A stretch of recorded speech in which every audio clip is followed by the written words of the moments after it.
I sent a message to Robbie going, should we do a podcast about Rohit Sharma retiring? And he said, "What? Rohit Sharma's retired from Test cricket? Yeah, I How's was this like, what? happen?" How? Why? I was really shocked. So I was listening to some of the BBC commentary of the IPL, and they were talking about it, and I literally had to Google it because I Yeah. didn't believe it. Just seemed so weird because why? This is my thinking, and you tell me, maybe I'm wrong. It would have made sense if he said during the Australian series, "This is probably my last series."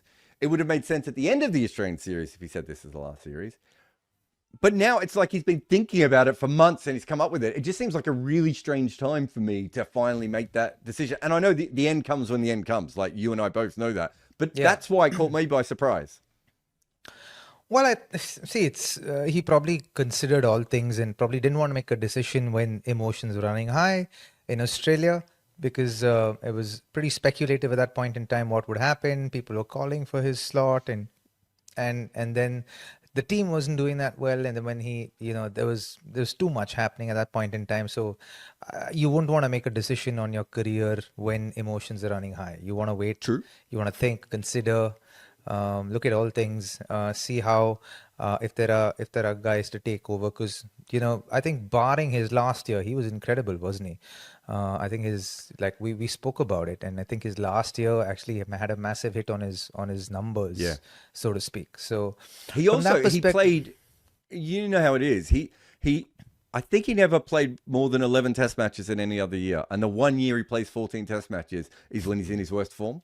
Do you know what I mean? Like Yeah. you could be unlucky. They could have played 4 Test matches in 2024, and his average would have Yeah. barely moved, right? But Yeah. so I think he was probably a little bit unlucky, and maybe the amount of Test matches also made him think to himself, "This isn't coming back." Like I would have to work very hard, and I think you and I had talked about this about him having to work on his game, and maybe he just thought to himself, "At this age, do I really want to do that again?"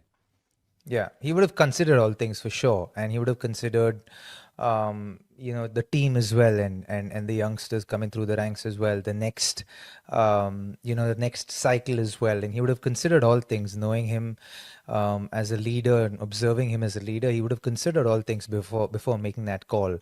But congratulations to him. I think T20Is in Test cricket. What an incredible career. And I think the best part is that still got one day cricket left. So we can expect some longevity, I think.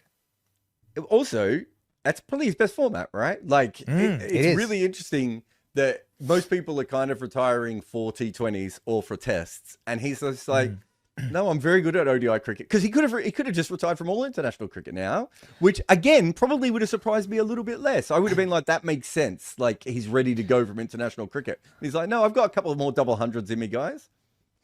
Yeah, you know what I think? Again, this is my just conspiracy theory, perhaps, and Speculation. Speculation, perhaps, right? I think the T20I retirement was emotional decision. That was driven by a lot of emotion, a lot of release of a lot of emotion after winning that T20 World Cup, because it must have been a huge burden on him, and he would have felt like, I just want to win this and just be done with it. But maybe in hindsight, he would have actually liked to play the version. To be honest, it's a version that suits him very well. So maybe in hindsight, I think, which is why he was very conscientious about not calling time on his career in Australia. I remember there was an interview he did with Irfan Pathan. I think Sunil Gavaskar, or I can't remember. Sunny Sir was there, but with Irfan, he was doing an interview and he said, retirement not happening now. I'm here. I'm just not playing this test match, and we'll see where it goes. I'm not thinking of all that. So stop speculating anything right now. Obviously, he didn't want to make a decision with emotions running high at that point in time, and that's understandable for someone who's done so much for Indian cricket and stood tall as a batter. By the way, what was his numbers before the past year, before those 14 Test matches in this last year? I mean, that's a really good question that you would have thought that I would have had to hand, but I don't. I mean, if you go through his entire record, it's quite fascinating. He ends up averaging about 37, 38, I think, when not opening the batting, right? But when he was not opening the batting, it was also the greatest batting era in probably Test cricket history. Like, everyone was making runs. He then starts to open when no one is making runs. And not only does he do that, most Asian openers get a boost from opening at home, right? Because it is a lot easier than it is in some of the other countries. But he was opening at home when the ball was ragging and bouncing sideways in test matches, right? So everything suggests he should have had a better record in the middle than he did at the top. And yet he still ended up with something out there. And I think you would know this. I remember talking to Mark Butcher about this once, where he said he batted at number 6 in a test match. And he was like, this is the greatest thing that's ever happened to me. I had no idea how easy it was to bat at number 6. Why have I been batting, opening the batting or batting at first drop all the time? So he's gone from the easiest position to the hardest position and actually made it work. So even if his numbers don't look exceptional, I think like his batting average is slightly lower than Chris Rogers. When you actually adjust for the wickets that he played on, he's obviously a much bigger impact on games than Chris Rogers. Hi, Chris, if you're watching, but a much bigger impact on Chris Rogers' than someone like him because of the speed that he scored, because of the hundreds, but also because he played on a lot of really, really low scoring surfaces. He did. He did indeed. And I think, India were also going through that phase where they wanted to maximize their chances at home and make it as like, because when we travel, we get wickets that obviously are not conducive to, what we used to playing at home.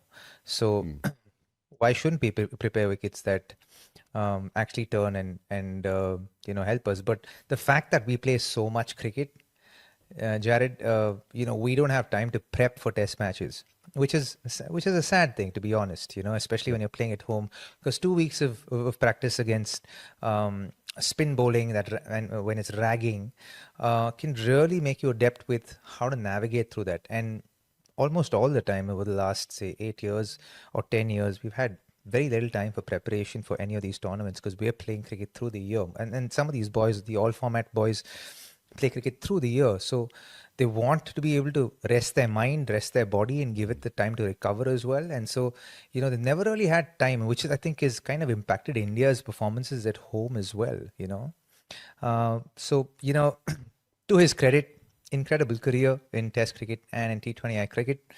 He's got a little left in him. And this will give and buy him a lot of time to work on his health and his fitness. And I truly hope that he can last up to the next World Cup. And it's clear that they want the 50 over World Cup, him and Virat. Yeah.